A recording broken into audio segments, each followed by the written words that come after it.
Hello guys, welcome to my channel. My name is Gloria in case you do not know me. I want to start by saying thank you to everyone who has watched my video. Thank you most especially to those who have subscribed. In fact, the love was massive.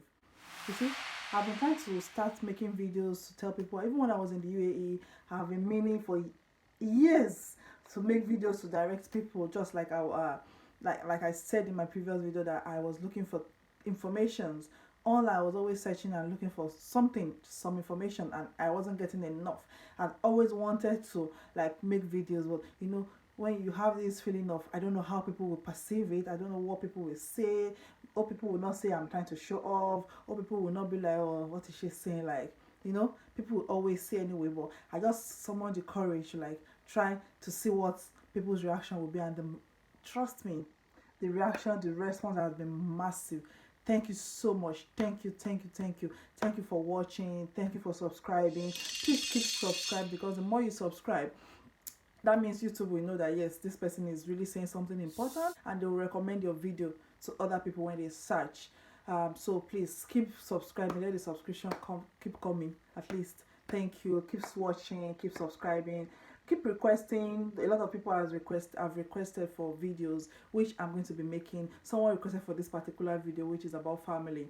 I'm going to be making your videos, trust me, and I'm going to try as much as possible to respond to all your comments. And please try to make your comment in the comment section in the YouTube page, because a lot of people have been coming to my inbox and I've had to like reply a lot of people in the past few days.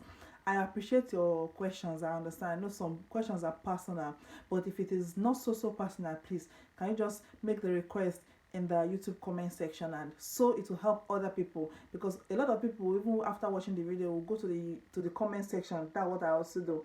They'll go to the comment section to see if their next question has been answered by someone. So if someone has asked the question and I've responded, another person will not ask the same question. Do you understand what I'm trying to say? So please just comment down below in the YouTube section. Thank you for watching. Stay tuned, make your requests, and trust me, I've promised you I'm going to be 100% sincere to everything I'm saying. I'm going to share all my experiences, all my challenges in the United Kingdom, in the United Arab Emirates, everything as a nurse, as a mother, as an individual, things that will help you to make life easier for you. And information, is very important. So let's not talk too much. Let's get to the topic. Today we're going to be talking about bringing the family, which is very important for a lot of us. Someone like me, it is the family. One of the reasons why I left Nigeria or left the UAE in the first place is because of my family. We all want a better place, a better future, a place where we can say yes, we've made a future for our family, and that is what we want. So the question now is, can we bring our family to the UK? If you can't bring your family, then what is the point? So a lot of people have been asking questions like, can I bring my family with me when I'm coming? Do I have to come to the UK first before I bring my family? When can I bring my family? Is it possible to bring the family? And the good news is yes, you can bring your family. You can bring your family. That is the one very important and nice thing about the United Kingdom is they encourage family. They want you to be with your family. They want family to be together. They're not going to separate you from your family, but you need to keep to all the requirements. We don't want our visas being refused. I had my visas refused, and I'm going to share that experience with you. I'm going to share the things I did not do right, things I did, things I had to do, so you're not going to miss it. I'm going to make another video about that. So people, yes, you can bring your family. Can I bring my family with me when I'm coming to the UK? Yes. Can I bring my family when I'm already in the UK? Yes. When can I bring my family to the UK? Whenever you want. As long as you have the money, as long as you have the information, you have all the requirements, your visa will be accepted. So now let's get to business. How can I bring my family to the UK, and when can I bring my family to the UK? Let's divide this into two. The first part is, should I come to the UK with my family? And the other part is, should I come to the UK, then bring my family? Now let's answer, should I come to the UK with my family? Then you will decide if you want to bring your family with you when you're coming to the country. The first thing is, You're coming to the United Kingdom, you're coming to a new environment, you've never been to the United Kingdom, or you've never worked in the United Kingdom before. You're coming to a new country, as long, even if it's not the United country, it can be any other country in this world. You're going to a new environment, you don't know the place, you are a nurse, yes, or you're coming as a pre-registered nurse, you're not registered yet, you still have some exams to write, you have to practice, you have to read. And most employers, like my employer, is when you're coming to the country, they only provide accommodation for you. They call it B&B, bread and breakfast. After the bread and breakfast for some few weeks, then you move to your accommodation. And I'm sure, or most employer, I don't know, most employer will not provide enough accommodation that will accommodate a family of 2, 3, 4. So what they're only responsible is for you, who is their employee. So they're basically not going to be immediately responsible for your own family, although they can support you, but at the beginning they're not going to like say, yes, I'm going to give you 4, 3, 5 bedroom flats to bring all your children, bring your husband, and they're going to pay for it. But if you have the money, that is okay.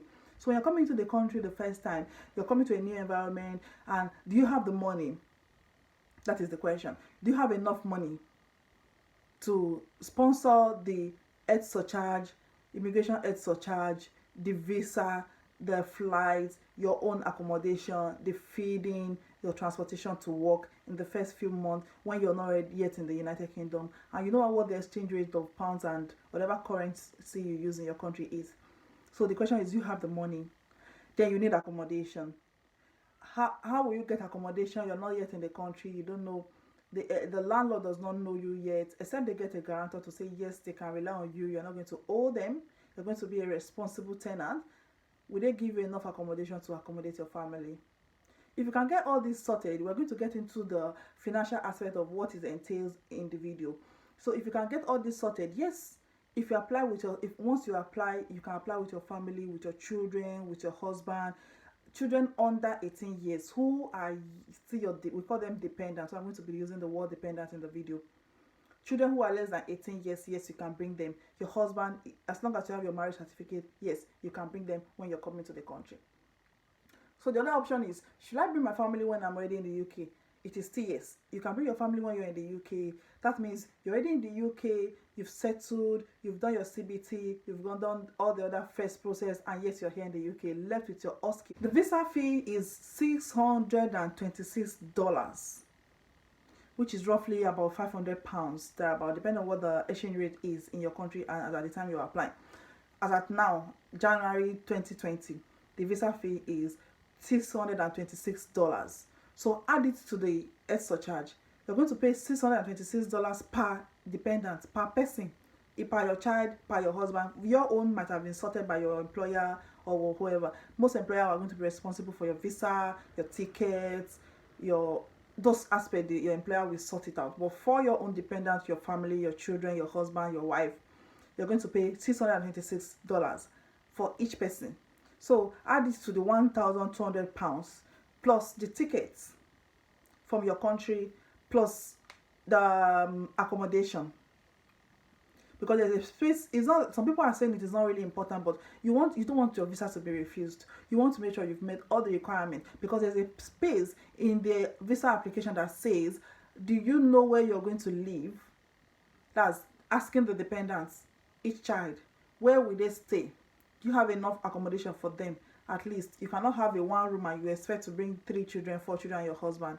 I'm not sure it will be possible. So they will ask you for the address that the family is going to stay when they come. So you want to make sure you've sorted your address out, which is also it's just meaningful, right?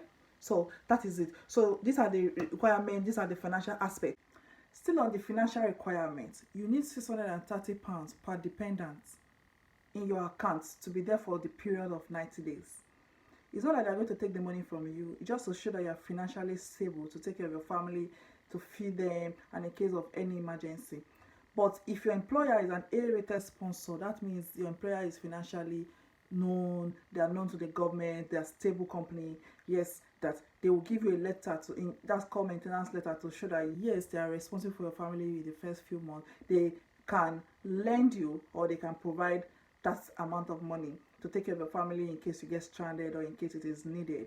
In most cases, it might not be needed. You should have your own money, but the government just wants to know during your visa application You have to show that yes, you have this money in your account for 90 days, or you have to get a maintenance letter, and it is £630 per dependent per person. Anybody that's coming in, it is 630.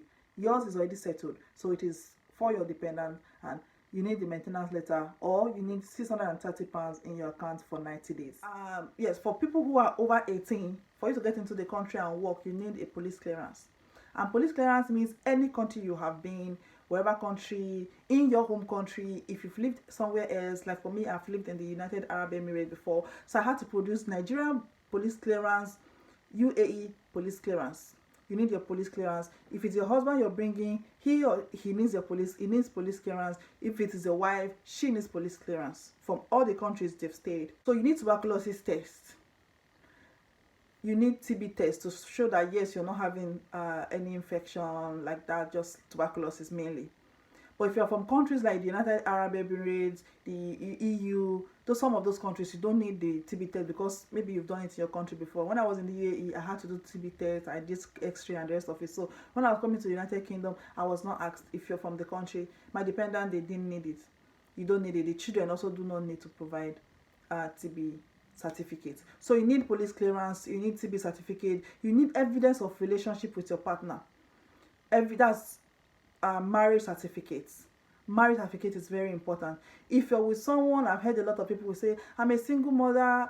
I'm sorry, I'm not condemning anybody. I'm a single mother. I want to bring my children. I want to bring my partner to the. If you don't have marriage certificate, even if it is court, it can be court marriage. Just go to the court, get your marriage certificate, authentic one, please. Get your marriage certificate, and yes, that will cover you. If it is your church certificate, it should be marriage certificate. There must be a certificate between both of. If not, you cannot bring the person. Right? That means they don't know the person as your legal partner. So there should be a legal document saying yes, you guys are married, you're together, yes, you're going to be responsible for the children. Then you need to show evidence of relationship with the children, which is the birth certificate. You need to get the children birth certificate. Which just makes sense, right? To show that yes, they are lawful parents. You need the birth certificate of the children. You need valid passports. Your passport should be valid, please. Your passport should be valid. You need that's your country passport, whatever country you're using, whatever passport you're using. You need passport and at least a page, an empty page where they can stamp your visa. You need proof of address. Like I said, there's a space during the application that will say, do you have where the person will stay? For me, I took a letter from my landlord. In this letter, he stated that yes, I'm in his property and they have permitted me to live, because they permitted me to bring my family to the property. Because your landlord should know how many people are in his own property. Of course, it just makes sense, right? So you need proof of address, and you can add it up with a letter of saying yes, you really have a place to keep your family. When I apply for the visa, please be sure it is a point-based system. If you're not sure, ask questions, seek advice. If you don't feel the wrong visa, it should be the point-based system dependent visa. You do it online. Go to the UK government website. It's easy, it's straightforward. It just just lead you through it. Just fill the form, pay your IHS, pay for the visa, click submit. Once you've paid for the visa, arrange appointment with whichever center you've chosen to attend your biometric. Because for biometric you need to be captured. If you're above 18, you need your fingerprint, and the children also. But for very, very young children, they won't do fingerprint, but they still need to be captured. So they have to be present. You have to be close to your center you've chosen for your visa. Go to your visa center. Within 15 days, you should get your visa. But if you pay for the priority, you can get it within 5 days. And there's this super priority which you can get for 1 day. Depending on how rich you are, you should get your visa within 15 days. Some get it courier to their home. Some you have to go to the center to get it. Just make sure you have your receipt with you. Get your passport, and yes, your family is ready to join. They are ready to join you in the United Kingdom, or they're all ready to come with you to the United Kingdom. Which is where the thing that it is the most fulfilling part of traveling. When you have your family, wherever your family is, that is where you call home, right? Without them, it is not easy. It's not easy, but you know what you want. At the end of the day, it's just worth it. It's worth the stress. It's worth the sacrifice. And with time, you just recover the money you've spent. You adjust to the system. depending on the part of the UK you're coming, I think you'll be fine. Yes, once you come into the country, you need to get your card, your British resident permit card. So you need your British resident. You need to get your card. It's something. I'm just going to share. It's something like this, right? So you need to get this card. This card, that's where your NI number will be. You cannot see it anyway, but it's just something like this, just like ID card. This is your real visa. Like, it's very important. Have it with you anytime, anywhere you go. If you're any job you need, most of the application you do, you need the NI number. So you're going to get that type of card. Once you get into the country, within 10 days, you should get it. And your dependent also, they also need it. Your children, your partner, they need the BRP card. You're going to get it in any post office you have chosen to collect it. It will be posted and sent there. So you just have to go collect it. Sometimes it doesn't come on time. You have to go like, well, do we have a choice anyway? We don't. So thank you. Keep the requests coming. Keep asking me to make videos, and I'm going to do it for you. As long as I know. If I don't know, I'm going to ask, and if I don't know and nobody know, I'll tell you I don't know about that. I'm going to be sincere, 100% sincere. I'm going to be telling you everything. I'm going to be making life easy for you.